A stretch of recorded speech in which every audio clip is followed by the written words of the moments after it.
Ukraine's recent daring naval strike on Kerch Bridge connecting Russia to occupied Crimea Peninsula can be considered a masterclass in asymmetric warfare, former U.S. war veteran and journalist Chuck Pfarrer told Kiev Post.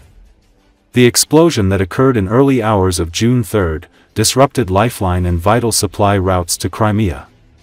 The blast, targeting the reinforced concrete pile bundles beneath the rail span, was likely carried out by a Marichka long-range uncrewed underwater vehicle, severely damaging the 18-kilometer structure, according to Pfarrer.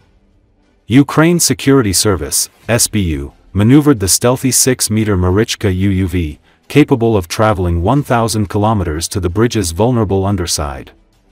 The explosion likely dislodged major structural elements, with disturbed water indicating serious damage. The targeted support piles are crucial to the bridge's integrity, now requiring complex and costly underwater repairs, a major logistical nigmare for Russia.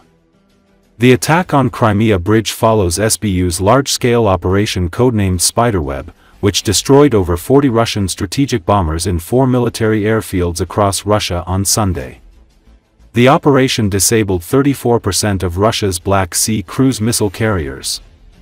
Combined with Spiderweb operation, the strike on Crimea Bridge further boosts Ukraine's strategic momentum. Developed by AMO Ukraine volunteers, the Marichka UUV evaded Russian electronic defenses and delivered its payload with precision. Its deployment, synchronized with the aerial bombardment, highlights Ukraine's growing capability to launch coordinated, multi-domain operations that keep Russian forces off balance. The Kerch Bridge, which is a $3.7 billion project, has been attacked twice in the past few years.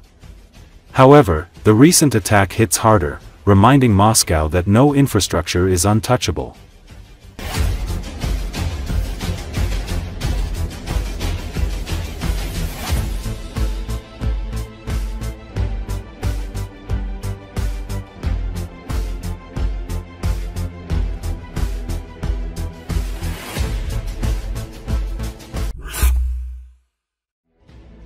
The special operation of the Security Service of Ukraine, codenamed Spiderweb, was necessary to improve the security situation amid constant Russian attacks on civilian infrastructure and the population.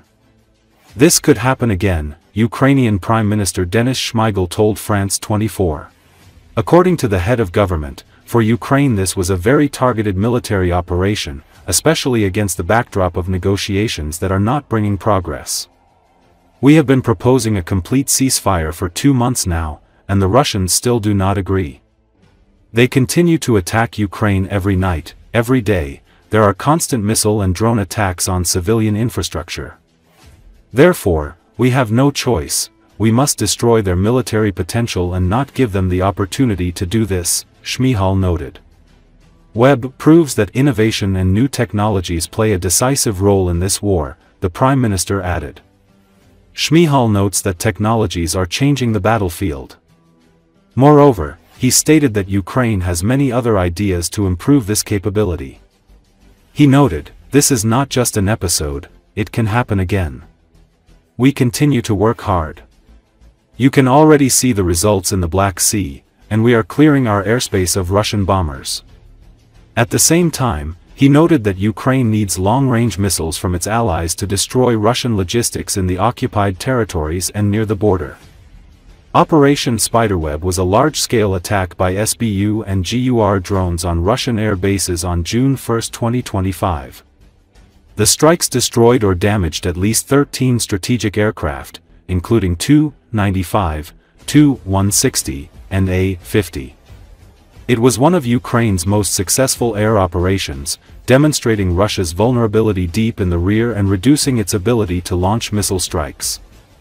Colonel Yuri Ignat, spokesman for the Ukrainian Air Force, told Ukrainska Pravda that from these carriers, since February 24, 2022, the Russians have launched 2,437 Kh-101, Kh-555, Kh-55 cruise missiles at Ukraine.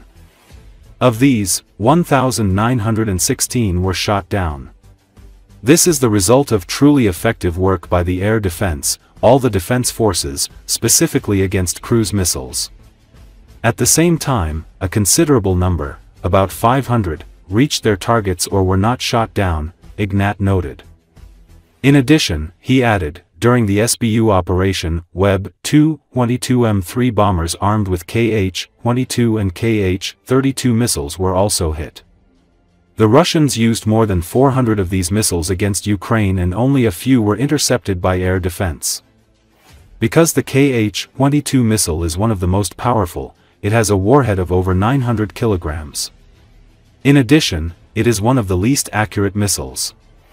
It is called the aircraft carrier killer because its purpose is to attack aircraft carrier groups.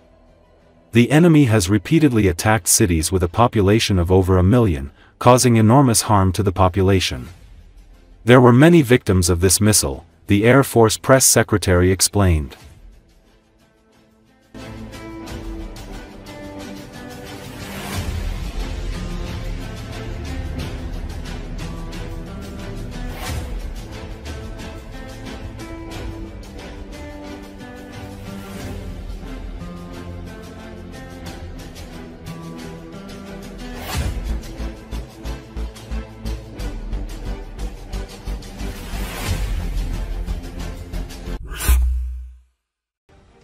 For more than 3 years, most of Russia has been watching the war in Ukraine from afar.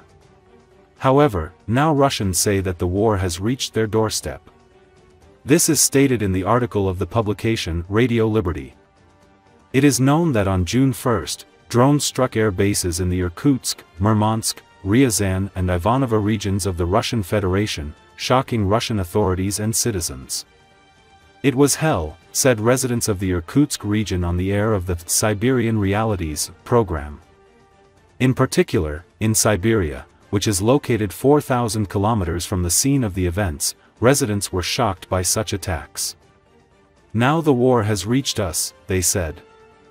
As reported by the publication, at least one transport aircraft was destroyed as a result of the UAV attack at the Belia military base in the Irkutsk region. According to one of the eyewitnesses, the attack lasted for about an hour and a half. I watched this whole nightmare through binoculars. It was a truly terrible sight, a witness told the publication. He added, first we heard an explosion and saw a huge column of smoke. At first I thought another plane had crashed, a bomber had fallen from this airfield 2 months ago. Then I definitely saw 4 strong explosions. Because after each of them, gray smoke began to burst out. And when they hit the transport plane, it seemed like the entire airfield was engulfed in flames. Another eyewitness from the city of Buret noted that his house shook several times from the blast wave. In turn, local authorities in Irkutsk called on residents of the region to remain calm, but some of them say they are tired of the war. The war has been going on for 4 years, what will happen in the 5th? You don't know how to fight, you don't know how to make peace, don't disgrace yourselves, one of the local residents emphasized. Residents doubt that the Russian authorities are capable of protecting them from such incidents. In particular, they wonder how it was possible to bring a truck so far into the country and use it in the operation. How? How is this possible? How did they let these trucks through? So many questions, asked another resident. In turn, the governor of the Murmansk region Andrei Chibis also confirmed the attack by UAVs, which were launched from a truck parked near Olenogorsk. Witnesses in the area said they heard at least 10 explosions at the airbase. A war has begun in Olenogorsk. Smoke from explosions is rising beyond the forest, said one local resident.